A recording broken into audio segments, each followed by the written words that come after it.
Yeah, it's your boy Crypto Blood, and welcome to another episode of Kickin' It Sessions.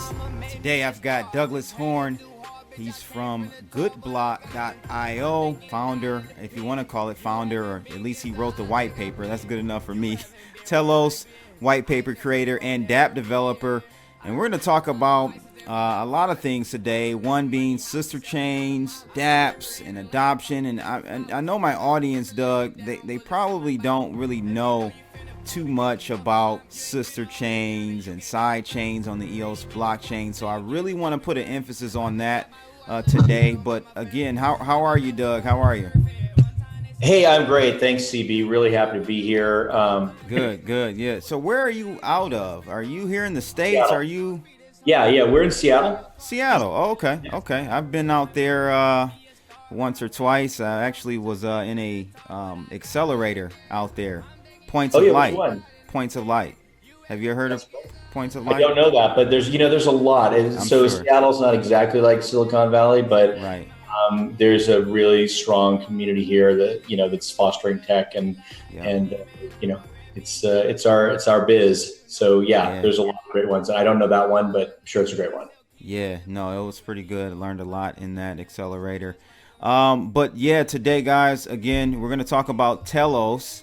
Probably you never heard of it, my audience at least. So we're gonna get into the details of that. First, Doug, tell me a little bit about yourself, your background. I know before we started, you said you were kind of in AV or, video editing and stuff like that. What led you to getting into programming and EOS and all of this stuff, man? I always love to hear this story. Okay. Yeah, no, I love talking about it. My favorite subject, right? So I have had a career where I've been a creative in a lot of different fields, and that's kind of what was my bread and butter, to come in and have interesting ideas that people hadn't implemented before. Many years ago, I was a developer, and I've sort of kept my hand in it all along. But when I was working in Hollywood as a writer and director and producer on projects. One of the ways that works is you probably get paid to create 20 projects for every one project that ever actually comes to fruition, if you're lucky. So, but I did that for several years. I did actually work in video. For a while I combined my passion for video and film production and my expertise in the technical world, and I worked for Microsoft and Amazon and a lot of the other companies out here in Seattle, creating videos for them, like kind of high-end explainers, some TV commercials, stuff like that. And I also had a chance to work as a game inventor for 3 or 4 years at a top game invention studio. So I've kind of had this kind of crazy existence that nobody tells their kids actually is possible, where you just kind of work on a lot of creative projects for people and just kind of see what you can make, right? So that's what I did for quite a while. At one point, I got very interested in crypto and started out, in a small way, and then later in a big way, all while, continuing my normal life, right? So when you have that kind of migrant creative worker existence, there's some downtime between things. And I got very interested in crypto, and I wrote some things, and I took part in some projects and things like that, always like on the down low, because of course I was going to be the next big film director. So why would I want anyone to know how to do crypto, right? So, so I did that, and then time passed, and my passion for crypto turned into, not just crypto, but blockchain, but building. I had this moment a few years back where I said to myself, done well as a miner and sort of on the download developer and things like that. But if I really wanted to see this move forward, which I think it's a major importance for the whole world, and it's a democratizing force, and it pulls away the control points of national governments that drive human to human contacts apart, and supports the peer-to-peer movement, which I believe in deeply. So if I was going to, I'm a total believer in that, but I realized at one point that I'd been listening to, Andrea Topoulos talk about this stuff for 10 years almost, or at that point, 5 or 6 years at that. And none of it actually existed yet. It was all still sky stuff.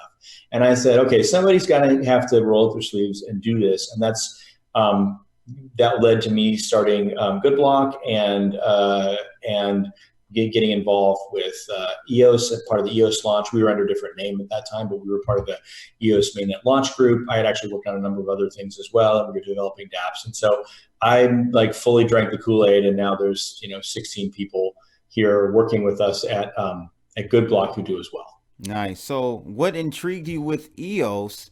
One word that caught my attention when you were kind of giving your background was gaming. And I thought, gaming, EOS, that's the closest thing at that point, the closest thing we would see to a functional blockchain where games can be played at a low latency rate, right? So is that what kind of got you intrigued? That's one thing. So we were actively developing a game, which we're going to be releasing very, very soon. It'll be the first great blockchain game that plays like a mobile game. That's called Draco's Keep, and we were developing that, and we started out on Ethereum, and we were one of the first people to be in the closed beta of the Loom network, and we just kept moving on, and none of the things were what was going to be necessary to get gaming to the kind of player experience that we envisioned was going to be necessary. So we kept looking. At the same time, I had been very interested in sort of the big picture of EOS.io since it was first announced, certainly since Dawn 1, when we got involved, or I got involved in a small way, and we as a company didn't get involved till a little later. But I realized that EOS.io is essentially as fast as a blockchain can get if it wants to be global, right? That half-second time, it doesn't leave a lot of time for signals to get around the world, for any kind of latency to happen that's workable on a global scale, just due to the size of the Earth and the speed of light. Really, you can't kind of go past those. So if you wanted to have time to do any kind of calculations, it wasn't going to get much faster. Maybe you could double it, but that's not really a big deal. The fact that we're over a 10x over Ethereum is why people are coming. And then the fact that it moves past the proof of stake, proof of work scenario, where all the computing power that's used is just to solve proof of work problems. Strip that away, and you're able to actually do a lot of scaling, which is what you need to do, right? So I saw those things as really the twin virtues, and I was also a sucker for the idea of on-chain governance, because I believe that we don't necessarily eternally need nations as an organizational structure for human beings. We have to date, we probably still do now. I'm not an anarchist, but I think that just as the modes of government have grown now into democracy, I think that in the not so distant future, blockchain is going to empower something closer to like direct democracy, true direct democracy, which kind of worked okay for small Greek city-states, where where a few landed people could vote, but until we have the power of blockchain, it's never been technically possible, and certainly not for everyone, right? And now it is. So I'm excited about that. I was very excited. That was a big part of the push of EOS in the beginning. Right. It faded, but we kept it alive on Telos. Yes. So those things that attracted me so much. Yeah. So that's a good segue into your project and how you're kind of the evolution from EOS and that vision, and because every blockchain has its shortcomings. I'm critical. Some have more than others. Some have more than others.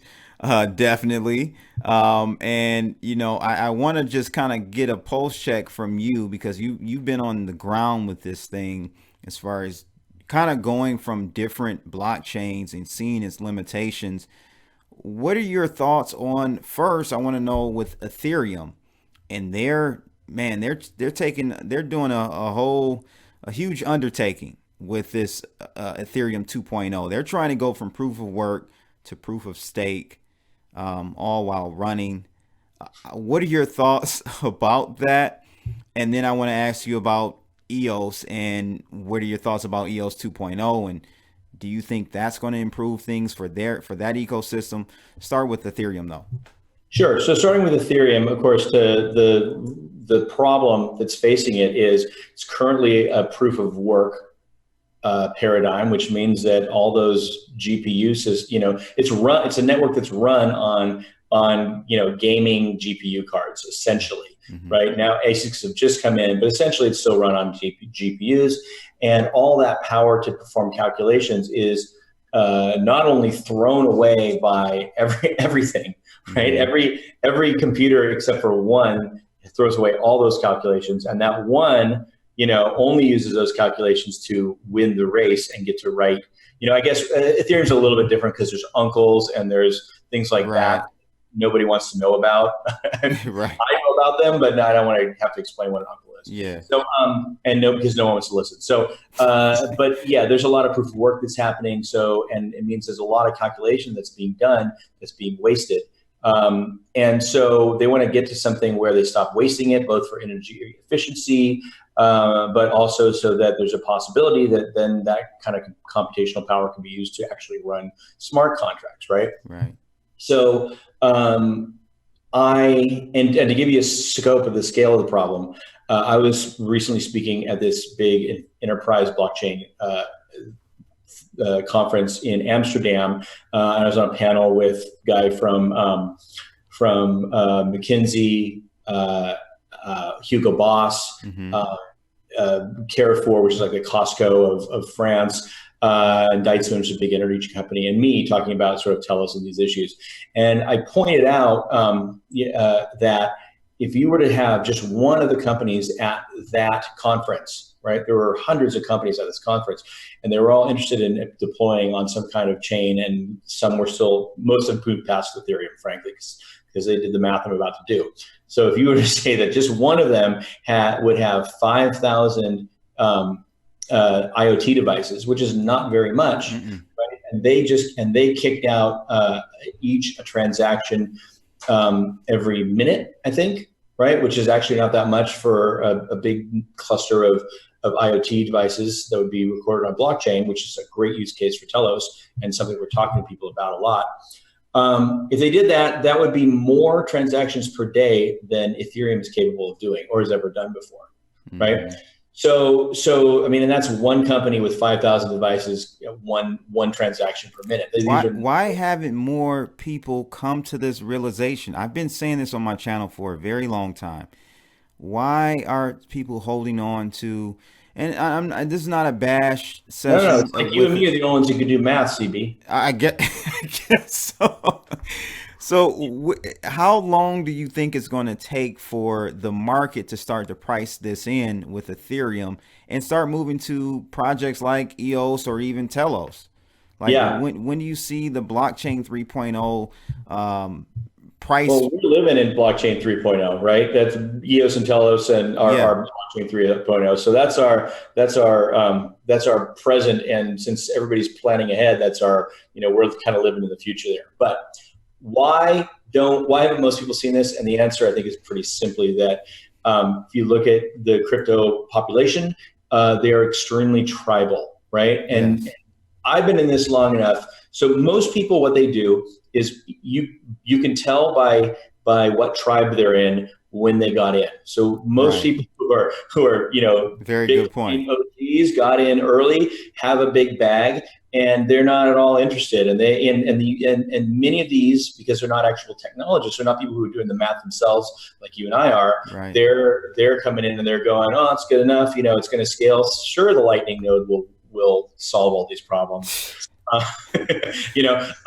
So that's just how human beings are, and like they have the confirmation bias, and so we got a lot of people. So EOS, so you look you've got Bitcoin and its derivatives like Dash and things like Litecoin and stuff. And then you've got that second generation where it's Ethereum, and a bunch of people came in and there's a bunch of projects and people got very excited, right? And that was also coincided with the last, economic peak.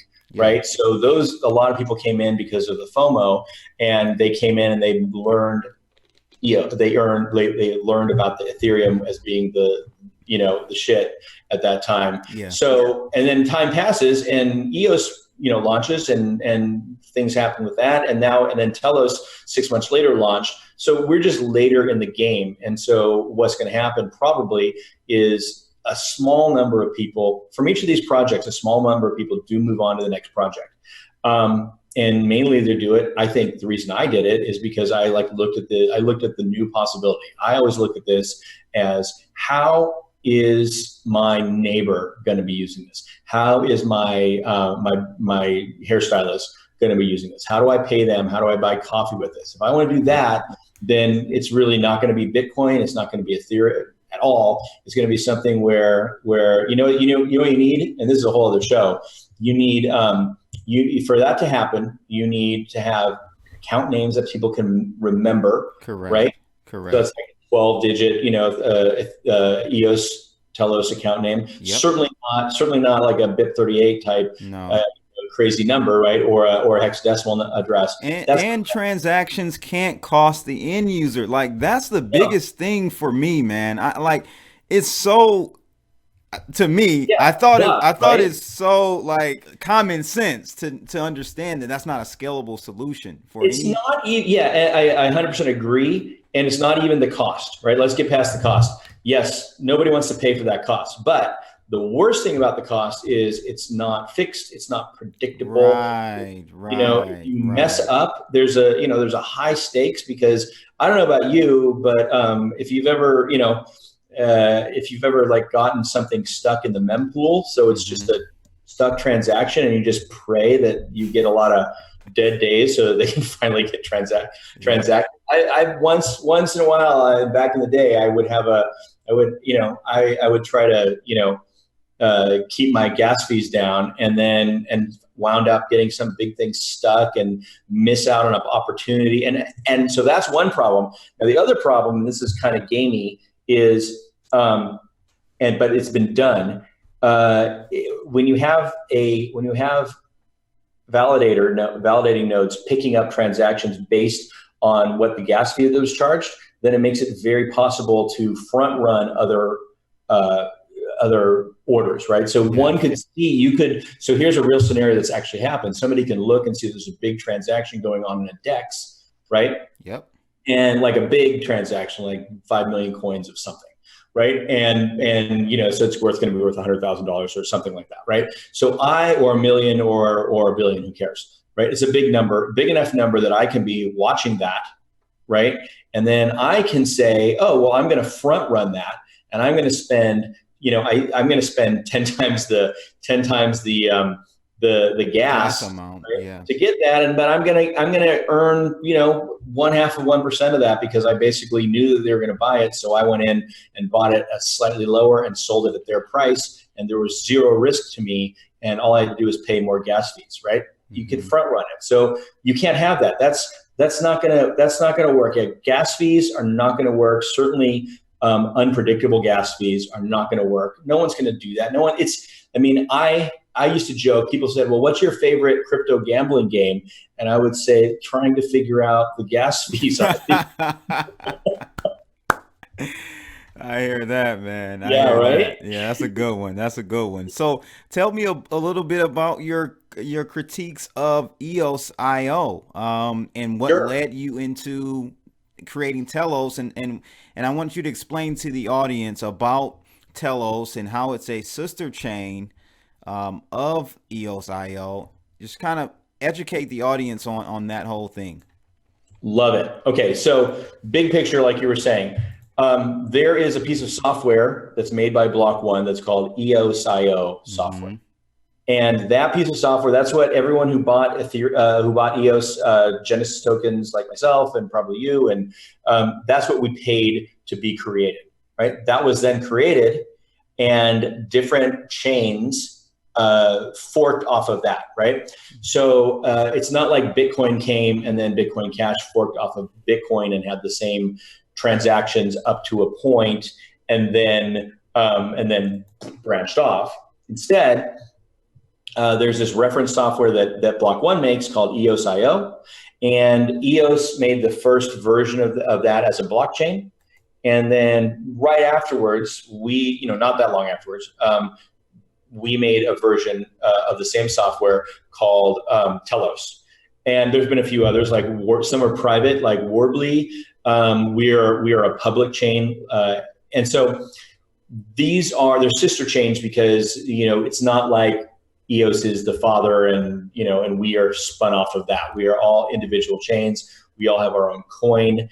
The nice thing about that is that we are not, it's much less contentious than sort of like a Bitcoin Cash, Bitcoin SV. Tell me. The thing about those really quick, I hate to cut you off. Yeah, no, cut away.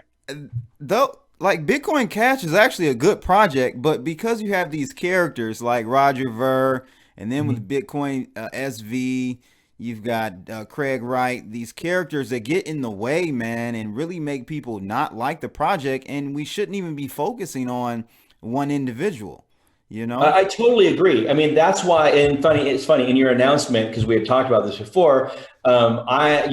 People as a shorthand say that I was the founder of Telos, but I always try and say, no, I wasn't. I'm the white paper author. I'm the leader of the Telos core developers and the system architect.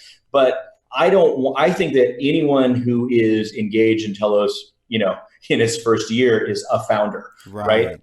Because I actually think that having a single founder is a single point of failure. It's, like imagine if Craig Wright actually was, Satoshi, I would like Bitcoin a lot less. Yeah, exactly. It would have a significant negative impact on Bitcoin. It would.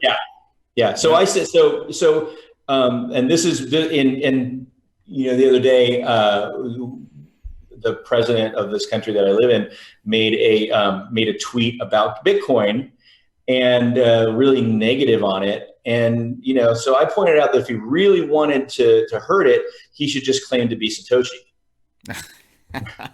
Right. That's very true. That's Don Toshi Tropamoto. That's funny. Coming to Twitter soon. Orangeamoto. That's what I would call him. Yeah, I guess the official color would have to be orange. Yeah. No, I actually think that what Bitcoin Cash is doing is they have done a lot of things. I think that Bitcoin and Bitcoin Cash diverged in their use cases. Yes.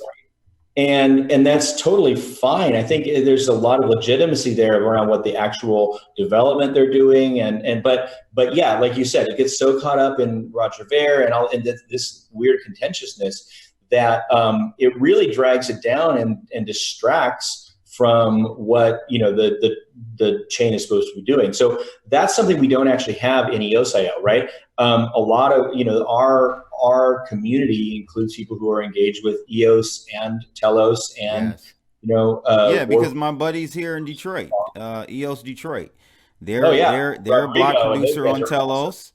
Yeah, so I mean, I love that, man, and really I love that aspect of the EOS community is like the whole block producer aspect. Maximalism is so boring. Mm-hmm.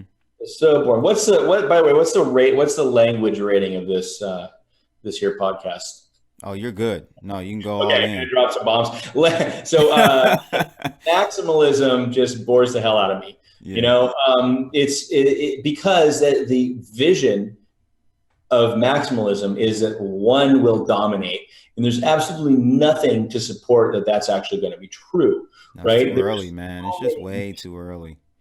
Right? This is going to be an explosion, and frankly, there's going to be what's nice about it is that you can kind of have your money, your community that you grok to. Yep. And you can participate there, and that can overlap, right? I think that people who are maximalists are just missing the point. I think it's wish fulfillment more than anything else. That somehow they corner the market on the one kind of money that everyone's going to use. I mean, that's it's Tower of Babel, man. We're not a You're not a single language, single currency kind of world, right? There's a lot of people. Absolutely. So I don't believe in that, and so the power of that is on EOSI is really good. For example, I'm sure you know about Edna, which is probably one of the best use cases I've ever heard of in crypto immediately, right? Tell the So Edna audience. is a Yeah. DNA privacy project, Mm-hmm.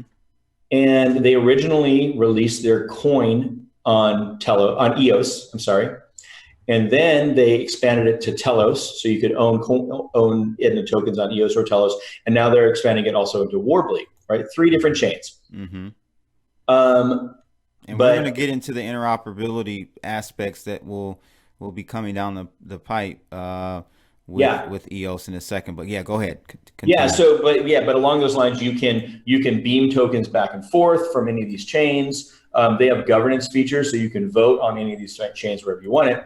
But for the real use of Edna is to allow people to store secret versions of, like private versions of their DNA on blockchain, and then to be able to have researchers go in, look for like certain traits they want, and purchase that, right?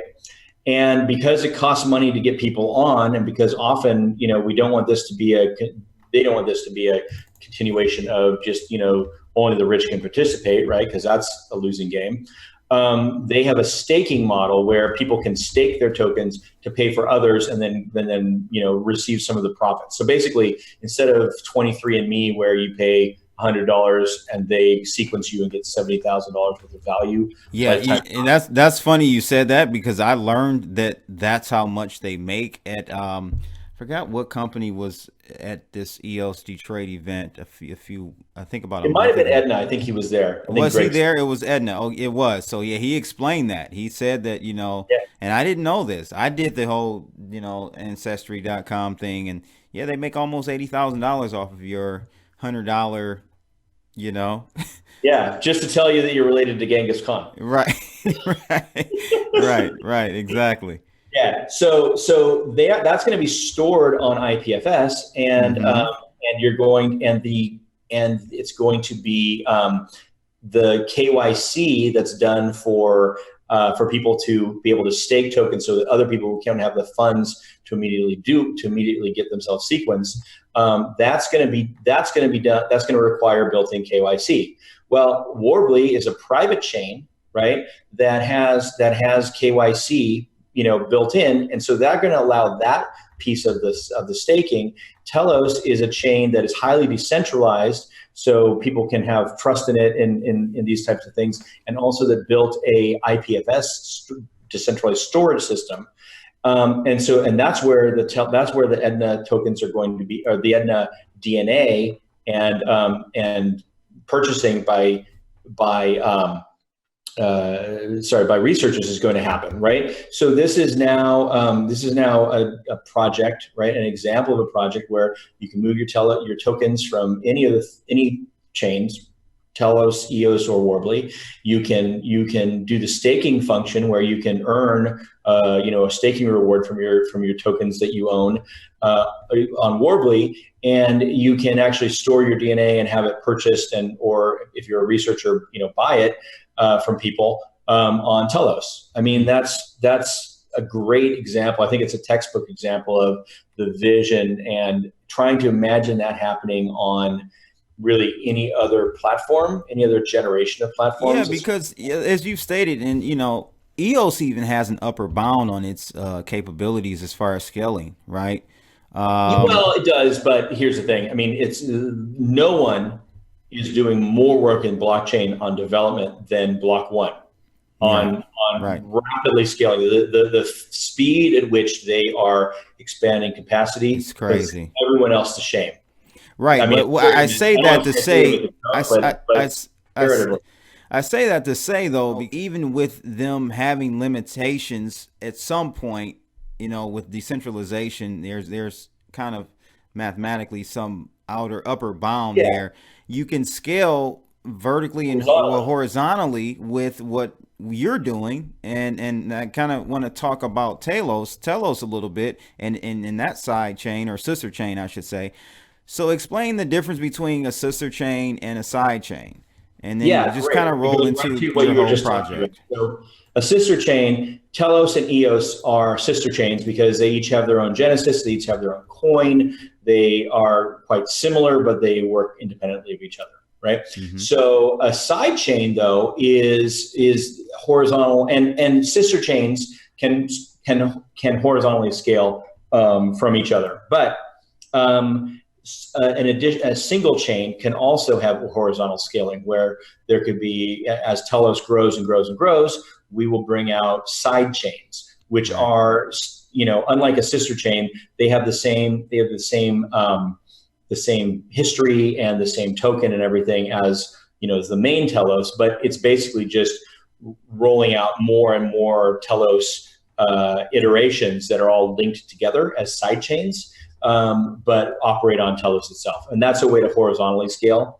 So we have vertical scaling, which means essentially making the software faster, bringing in better computers as BPs, bringing in better protocols and ways to operate the network. That's vertical scaling. They get a little bit faster, but which would be a case in vertical scaling would be EOS 2.0, right?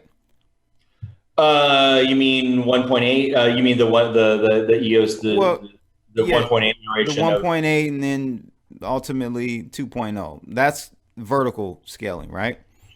yes, that's examples of vertical scaling. Right. Yeah. Okay. Yeah. So I think, to go back to your original question, I think that Ethereum is having a very, very hard time scaling. When did Constantinople have? We're talking about 2 years ago that this current, or more, that this current, tranche of improvements was started to be rolled out, and they can't make up their mind, partly because there's different groups get to pick different things, and they have different incentives than each other. So there's the developers or the clergy, there's the token holders, who should have the power but don't. They do on Telos, but they don't in Ethereum. And you can't fire Vitalik Buterin as the head of the of development there, but you could fire me as the head of development on Telos by just not paying me because I'm paid by user votes, right? So, so you can't. So those are things you can't do, and then the miners have this whole thing with ProgPow and things like that. They're not liking the cut in their Why would mining, they? right? Absolutely. Because when you're a miner and with any kind of installed base, you are looking very closely at the revenue, right? Your awesome miner instance is automatically calculating what you're going to be making with these, and it's generally, or you're getting on what to mine or something like that, and you're figuring out in some way how you can allocate your assets so that you make the most money, because that's generally what mining is about, right? It's a money game. And so they're not going to just say, oh, well, this is generally good for the system, so we're going to do it, right? What we're seeing is that's not how interests are aligned. We see that in the EOS too. Like, people tend to do what is very much in their own specific best interest. Absolutely. Absolutely. Very That's few human people nature. are willing to take one for the team, long term. Right. And so you see that on EOS, right? So you saw that on EOS, and it's kind of old news for me because I wrote a white paper that says all of this stuff, coming up on a year ago, and I'm no Nostradamus, but it was pretty easy to see how the incentives were aligned and what's likely to happen on EOS, right, politically. So have a situation where, these are the people that I really admired, right, in the EOS mainnet launch group. I didn't know if we would ever be up there on that list very far, but I really admired people like EOS New York and EOS Rio and Crypto Alliance and a lot of others, right? Yeah. And they're all, and EOS Authority. Those guys are all out of the government. That's crazy. That is so crazy. Yep. Yeah. So what happens is, but that's kind of like free market. It's allowing the market to game the system. Right? Yeah, because you didn't set up a system. You set up Thunderdome. and right, and so you're gonna get, so Master Blaster is gonna win. And it's nothing against Chinese people or anything like that, but you've got like, I would say 13, like what is it, like 13 out of the 21 or something are from Well, it's China. really more if you look in my. I haven't looked at it today or yesterday or anything like that. I mostly focus on Telos, to be honest. All right, So yeah, that's so much to do, but obviously this is big sister, right, and it's it's a definite leader in our space, and still very much engaged in certain ways absolutely, with it. So I watch. Yeah, I mean, yeah, maybe there's 13 that where their flag actually shows up as China, but I mean, Bitfinex, we all know that's China, and yeah, they're like they say Cayman Islands or something like that. There's a right, lot of those. There's even a couple others. I think there's one in the U.S. that's nominally in the U.S., but clearly, seems to have strong ties, let's say, to China. And I would say, I have no problem with any specific country, no, me either, me but either. but we do need to look at except China. No, we do need to be really realistic about, right. There's the trying to be woke and like every country is great kind of thing, but then there's also the realistic situation where China, the People's Republic of China, has laws that say that every company in China, in the country, has to follow any directive given to them by the central government. That's Right. not made up. That's real, right? So they. There's a point of failure there possibly. I mean, we've got standbys, but Well, that's a whole other question too. But so yeah, so and also these things can happen fast. Let's talk about standbys in just a second, because I don't think people understand the importance, the resiliency side there. But in China, there are these laws. These companies are in China. They're not going to go against them because as much as I admire China in many ways, I was a Chinese history major in college at one point. So I admire China, but I also see that it is the center country, and still in its mind, it's the center country. And we know they're doing things like putting, they like, I mean, hey, there's renditioning from Hong Kong. There's Uyghur, mhm, education camps, the million, ethnic minorities. We know about, other places. So they're not. It's not. So many Chinese people, but the nation of China has systemic problems that of all the countries that I would want to see as running the chain. It's not the top one. I wouldn't want to see any, but honestly, I don't want to see any country. I certainly don't want to see all US. no, right. You look up. Can you go to you? Here's what you should do: is throw up the Telos node map, so you can see where our nodes are. It's very if you go to the Telos, the monitor on the Telos Foundation site, and then click node map, you'll see it's a very different picture where it's a worldwide, every continent but Antarctica sort of spread. I mean, it's more in North America and Europe than other places, but we're in Asia, we're in Africa, we're in Australia, we're in South America. It's much more globally diverse, so it protects against both political and geo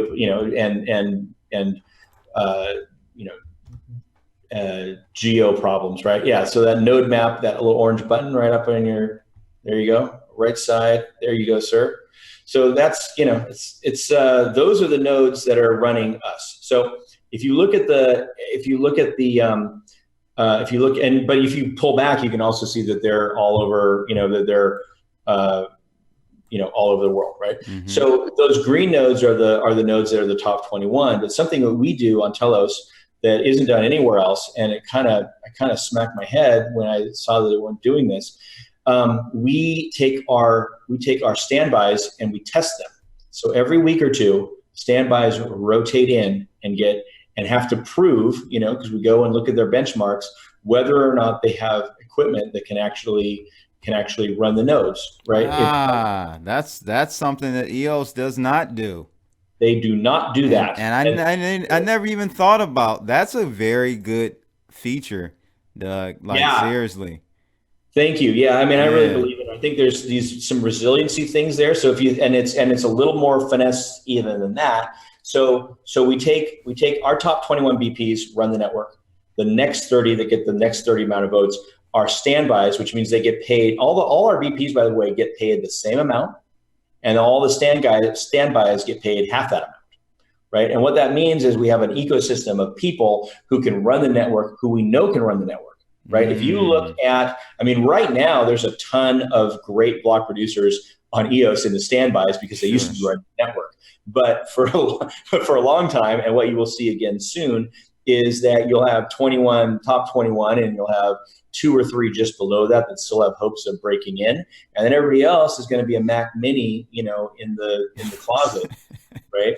because Yeah, because there's no incentive. People do, if we believe, like we said before, that people do what they're incentivized to they do. are. Yeah. Certainly, why would you hire out two or three data centers, geographically, diversified data centers, and have expensive, racks there to run your equipment with the best infrastructure, when all you're ever going to be making is that, and when no one's going to check, right? No one's going to check. So, Right. so we check. We say, look, that we know what that leads to. That leads to a lot of people who aren't going to do it. So here's what we're going to do. We're going to set up a system. There's some level of accountability then.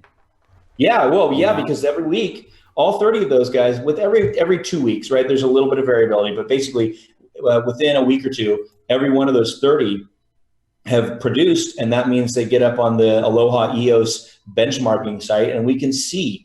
And what was kind of cool is, it's not about smacking down the people who can't do it. It's about inspiring them. These people, Right.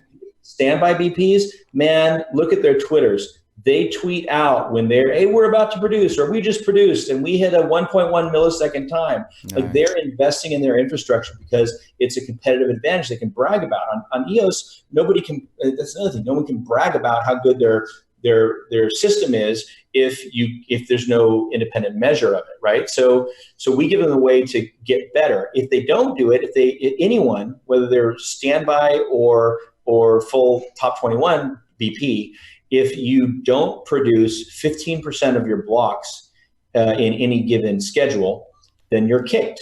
Mm-hmm. You're kicked out. And the reason we can do this is because we know that the other ones can just come back up, right? You Right. can't do that if you don't know that you have, 21, block producers and 30 ready to slip into the moment's notice, right? And so we actually build the system, because sometimes things miss blocks because their system's not good, but sometimes they miss blocks because there's a problem with their infrastructure and they should be removed, right? Right. The safety of the network is what's paramount.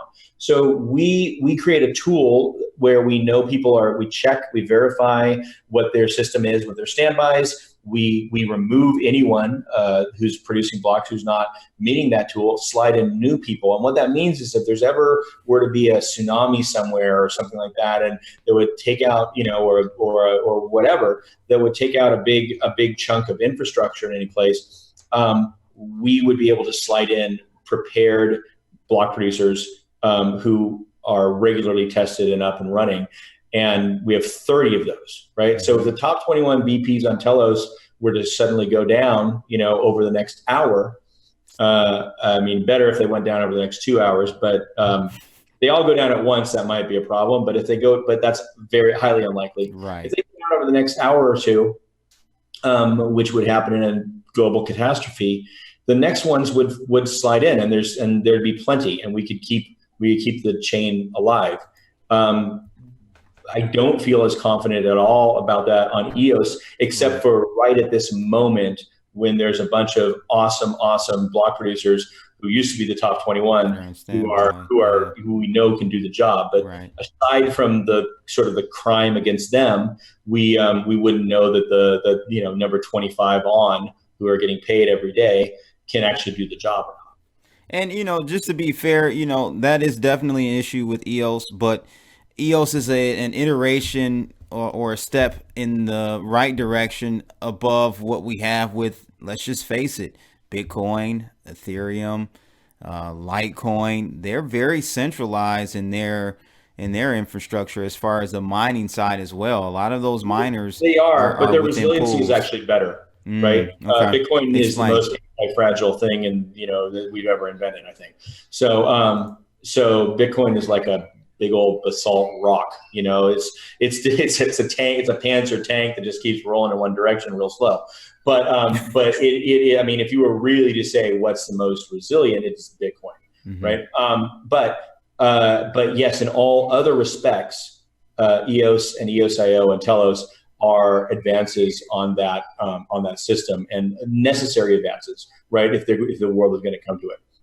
So what we're doing is we actually saw some pretty simple resiliency improvements that we could add to EOS. Yeah. I mean, that's not the main reason that we launched Telos at all, but if that were a big concern, then we would have just worked in the system to do that. And we certainly hope, now that we've built all this stuff, that EOS sees, in every block and every EOSIO blockchain sees what we're doing and adopts these things, because these are just good common sense. Measures. So we hope everyone follows us. It's all open source code. It's all ready to go. But the real reasons we did it were governance and economics and things like that. Yeah, and I mean, it is really, I love it. I love the model. I love what you guys are doing over there in improving the EOSIO software. Tell us a little bit about GoodBlock. That's your BP. Yeah. And what do you guys? What projects are you working on right now? Just kind of give us. So a number of things, and they're really exciting. So we are at GoodBlock, myself and several of our staff here are a core of the Telos core developers. We created a lot of the code that for example, we created a whole auxiliary voting system, which powers a worker proposal system that's up and working and doing great things, that powers the ratify amend process, which is right now has about 10 days to go on a historic vote to update the governance code of Telos. Mm-hmm. Instead of just throwing it out and starting something new. We are iterating like big boys, and it does a lot. So we've embedded a lot of that stuff. We brought in that IPFS system, and we're able to make it work with EOSIO and be controlled by the blockchain. So we at GoodBlock did a lot of that as core developers.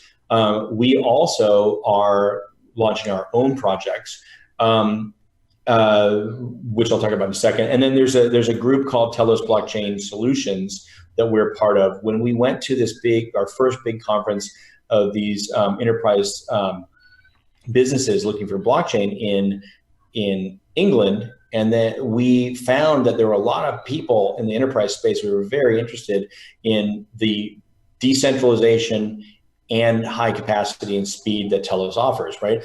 That was new. A lot of them had deployed on Hyperledger because they wanted that speed, but they were now realizing that they were totally centralized. So we saw a lot of interest, but we didn't have a way to, they needed all these companies were big companies. They needed some kind of company there that could do contracts and statements of work and stuff like that.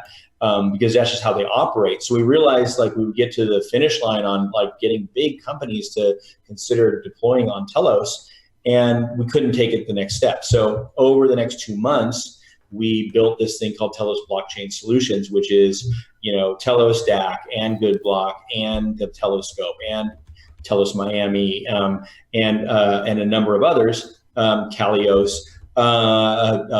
Telos ZA, Telos Venezuela, all these groups at Telos blockchain.io, all those groups got together and said, let's build our own system where we can help these guys, because it means we bring big companies onto Telos. Mm-hmm. So when we got to the Amsterdam version of that conference, we were armed with a bunch of great proof of concepts, including a Telos blockchain controlled safe, right? That you can imagine as the future of Amazon lockers. You can supply chain management, a data center management, a number of a a provenance thing for fine wines, right? And we were showing this to people, and they went crazy. And finally, we had this organization that could do contracts with them. So we're actually talking to a number of really big companies.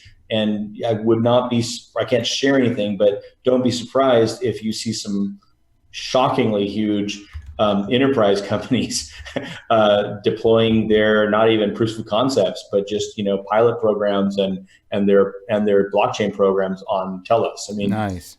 if you look, there's a video of that panel that I did with Hugo Boss and McKinsey and Carrefour guys, and you can see that there's a lot of interest in what they're talking about there. So tell us about the token, the Telos token.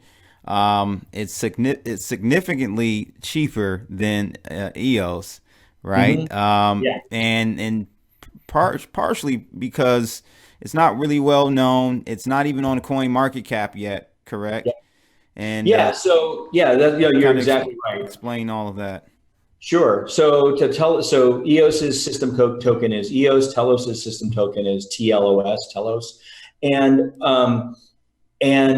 so we are on exchanges and things, But what happens is we did not have any kind of ICO. In order to get the decentralization and all these things that we needed, the way to do that and the reason it's rare is because you have to launch your chain without taking 70% of the coins, right? So we launched it. We raised no money, so we have great regulatory clarity. We saved just 5% for the founders and spread it amongst 130 founders, and then we haircutted. We did a 40,000 token cap on the huge accounts, right? That made up 2/3 of it. So as a result, we have the most even distribution of really any blockchain project. Nice. And it's like a economic distribution of Sweden or Japan as opposed to Russia or the UK or US or whatever.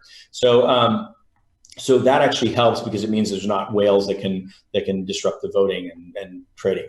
But it also means that we didn't have until now any kind of war chest of funds, right, that would be used, that we would have raised through a token sale or ICO, that would be used to buy our way onto exchanges and buy all that.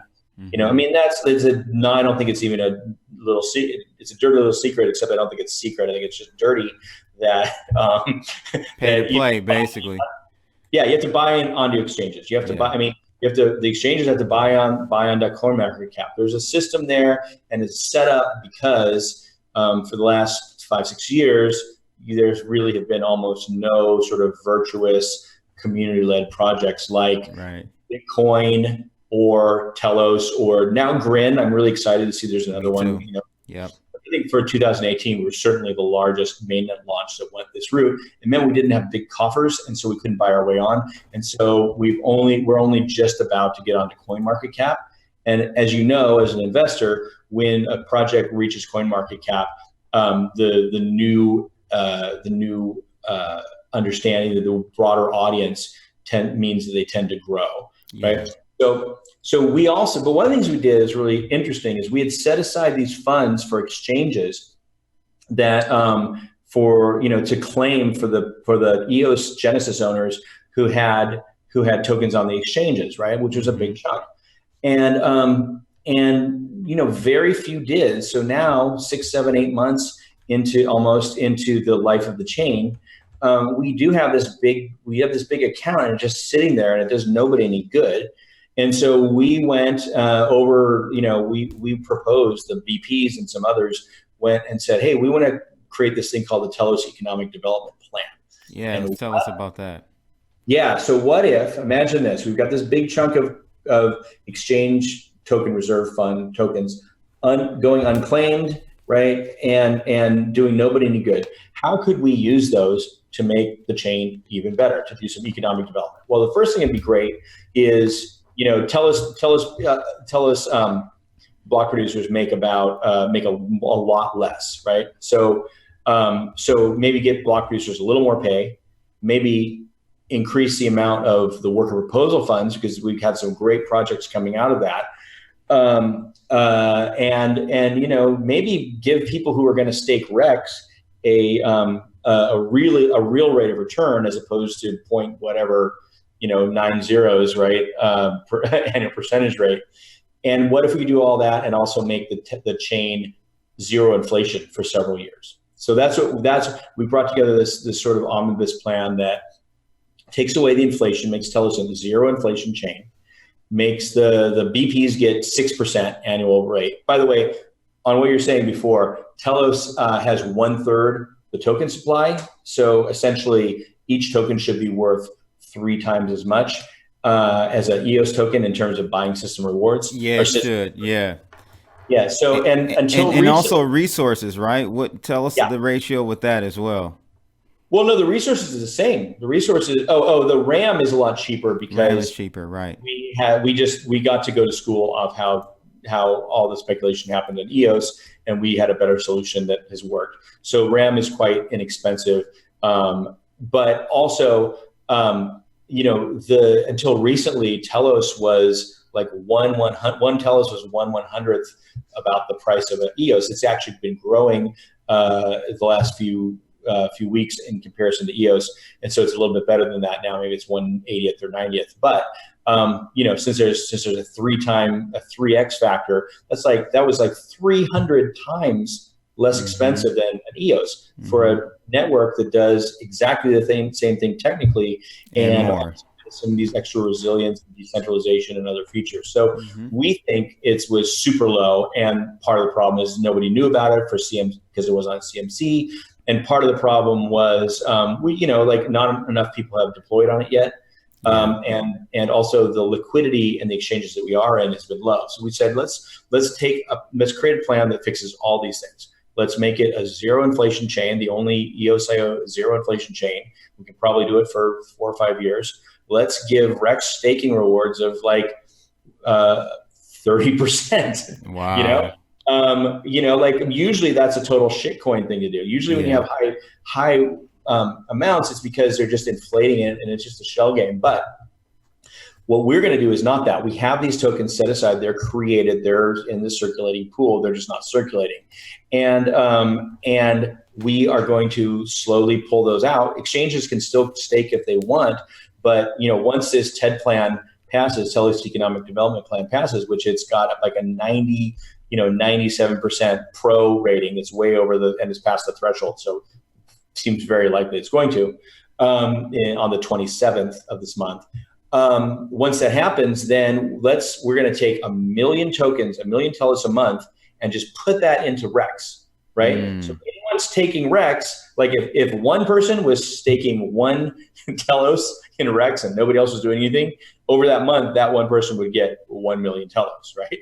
So we think what's really going to happen is most people whose Telos is just sort of sitting around, and most of the Telos that are sitting on exchanges are going to get sucked back in, right? It's going to keep tokens on exchanges because you are going to want to get that. And we've already really fixed voting with inverse weighted voting, but the requirement, instead of just doing an airdrop to all existing balances, we wanted this to favor the people who are engaged, right? We don't want people parking their tokens. We want people engaged with tokens. So it means you do have people who are voting. That's of course the big requirement. If you're voting, you can get Rex, and the people who are going to have access to really good rewards. And as more and more people come on, those will go down, but it'll still remain. I think by the end of the program, it'll still be like around 7%, annual percentage rate, which is great. That's great. A shitcoin thing, but we're not a shitcoin. I mean, we're at the number 2 record on blocktivity.info for the most transactions ever done by, a public blockchain, right under EOS, right, which we have the same capacity to do. If you look on the Aloha EOS benchmarking site, EOS's is like 87 million and ours is 12 million. And that was a while back when a lot of projects were running. We have the ability to do a ton of stuff where it's a real project, right? So normally you only get those kinds of rewards when places are inflating their token supply, and it's just kind of a shell game. But we will remove inflation. We will give these awesome staking rewards, at a time when a lot of people are just starting to see, hear the word Telos for the first time. And I think I say, and I'm not shilling but this is my belief, that Telos is the easiest 100x in crypto right now. Yeah, no, it really is, and it will really show, I think, and manifest once you start to see. It's almost going to be like EOS is going to drag Telos up with it. Once it really gets going, people will look at EOS and then finally find Telos, and it's just going to. I agree. I think this is one of the diamonds in the roughs here. I'm not shielding either. It's not a sponsored interview here, not. guys. We don't have money. Yeah. So I'm definitely going to get me some more. And yeah, I hope everyone out there listening at least takes a look at their whole token economics, their governance program, and how they're running everything. I think is a very neat project. So any final words, Doug, for today's Kickin' session? CB, I'm so happy to be here. This is great. I love it when people really understand the whole landscape like you do and what the issues are. And so it's been a treat. I would love to talk about the major blockchain game changing initiative we're gonna launch soon. Yeah, I'm definitely gonna have you back on. Yeah, I would love to talk to you again about it. But absolutely. My first love, of course, is Telos. Mm-hmm. Yeah, absolutely, man. And Doug, where can they find you on Twitter? On where can they absolutely. find you? So I'm on Twitter at Douglas_Horn, or you can find at GoodBlockPO. There's also Telos channels. I'm on Telegram as Dapper D. There's a lot of places that people can look in for example, the Telos community. It's at Hello Telos on Telegram is pretty much our main thing. We're on all the big block explorers now. EOS has supported us for launch, and now Blocks is supporting us, so pretty much everywhere you look in the EOS space, I think you should be seeing some little links to Telos. But come on out to the main site. Come on, look at our GitHub repo. That's where the geeks live. Mm-hmm. We added a lot, so that's how I judge something. By the way, I look at the project by what have they done on GitHub and how do they land on Blocktivity, and that's my first. Yep, I'm Blocktivity. That's where I'm looking.